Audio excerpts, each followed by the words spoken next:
I'm very happy to say, is Tim Small. Now, Tim, I met when we were on our way to the campground at our camp out. We were getting ready to go into a store, and Laura was facing or Skyping with him on the phone, and he was over in Afghanistan. He just got back and attended last week, and we're glad to have him back. Thank you for being a selfless and serving our country.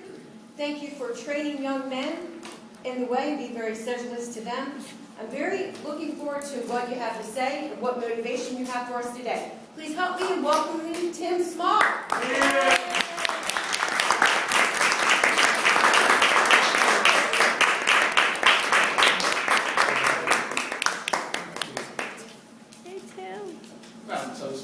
Fellow Toastmasters, how's everybody doing? Good. Is everybody feeling good tonight? Yes. You're pumped up? Yes. You're feeling fine? Hoping that we actually finally win a game in football? See it coming over this game. I was there. I did enjoy football this weekend, and I was down in Florida, and I was on my way back from having a nice time down with my family and friends and visiting, just coming back from Afghanistan. And on my way back, I actually got lost. Now, I know I'm breaking the man rule, guys. Men are never lost. We're just sightseeing and exploring. But I got lost. And I was following my navigation system. See, I got this iPhone, and we have this new set of maps. I hate it. I just said, anybody here, send an email to Apple, let them know, go back to Google Maps. But anyway, so I get lost following my iPhone. And she's talking to me, and she's telling me, right turn, left turn, you know, and I'm just following along, and I'm like, there's the interstate over there. But maybe the navigation system is going to put me on the interstate further down, because I didn't really look at the map, and I didn't do a lot of pre-planning. See, in Afghanistan, if I didn't pre-plan and have my mission written down and have everything thought out, I'd be in trouble over there trying to fight a war. But I'm just relaxing. No stress. We're just coming back from, a little fun in the sun down in Florida. So I just listened to the navigation system. And it's taking me Montgomery, Alabama. And I'm trying to go to Columbus, Georgia, and hit 185 and go through Atlanta. And I'm like, wow, wait a minute. I'm going to Montgomery. So I got pissed off. I'm going to say it. I got pissed. And so I pulled over, and instead there was people following me. And so instead of me actually saying, hey, got a little lost, I kept it to myself, and I said, hey, we're taking a back route to Columbus, Georgia. And so I sit up there, and I had two navigation systems going. I had the one in my car, and I had the one on my iPhone, and both of them were jacked up. I was getting pissed at both of them, but I had to keep my cool. See, you see, I got a little passion with it. I get excited, but I had to keep my cool because I didn't want anybody to know that I was lost. But anyway, so as I found my way, we got to Columbus, Georgia, and we got back safely, of course, because I'm standing here. And I thought about it, and I had about 2 or 3 emails from Laura and Art. They were like, "Oh, are you speaking? Are you speaking?" And I was like, you know what? I don't have a clue what I'm going to talk about. And then I said, you know what? I felt like an idiot just frivolously following this navigation system. And I thought about it. That's my speech. How many of us just follow a navigation system? So the title of this speech is, whose navigation system are you following? Think about it. We have our group of friends. We have our associates that we're around 24/7. Some of them family, some of them friends, some of them co-workers. Ask yourself this.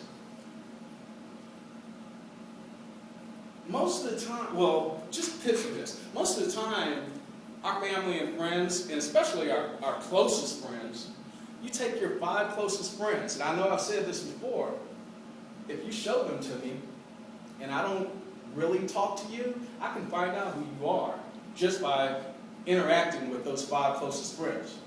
because we surround ourselves with who we're comfortable with, or we surround ourselves with where we're going. So if those 5 people are going south, you're probably going south too. All right? So the bottom line is, out of your 5 closest friends, where are you going? Where do they have you going? And you have to ask yourself, where am I going with these people? And then you have to ask yourself the second question, is it okay? If it's okay, keep rolling. But if it's not, maybe you need to stop a little bit and do just a little bit of reevaluation. I have 4 things that I feel that are key to a person's success. 1, being your philosophy. What you know. If you don't know, I didn't know that I was following a crazy navigation system. But you got to know. 2, your attitude. Can't have a nasty attitude and make it. 3, your environment. And 4, you got to have action. So you can do all the greatest things in the world, and if you don't put any work to it, you wasted your time. What do they say in the Bible? Faith without works is, okay, y'all know what I'm talking about. I'm not a scholar with the Bible, but I can get it out so everybody can understand. But what we want to talk about today is environment, because I feel that our environment plays a big role in where we're going in life.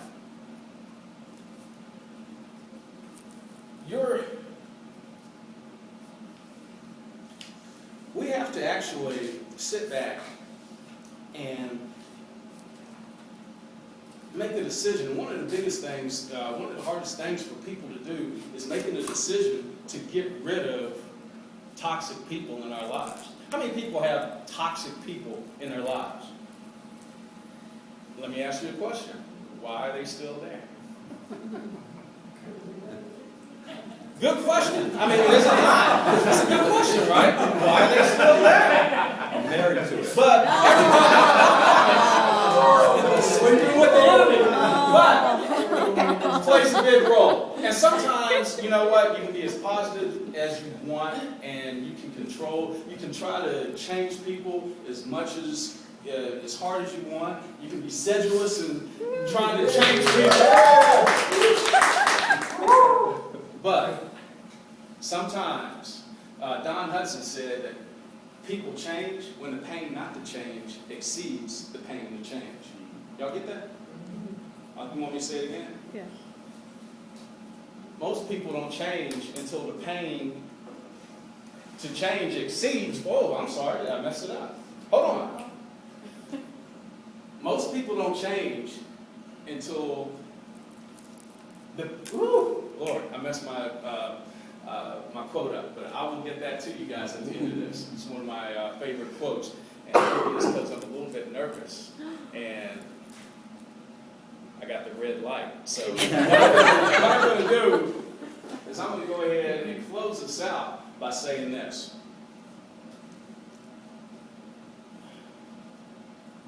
Get rid of the toxic people out of your life. They could be taking you down a road and take you to Montgomery, Alabama. It's not a pretty place anyway. But they could be taking you somewhere that you don't want to go. So with that being said, it's been a plum pleasing pleasure as much as a privilege. And Ms. Toast.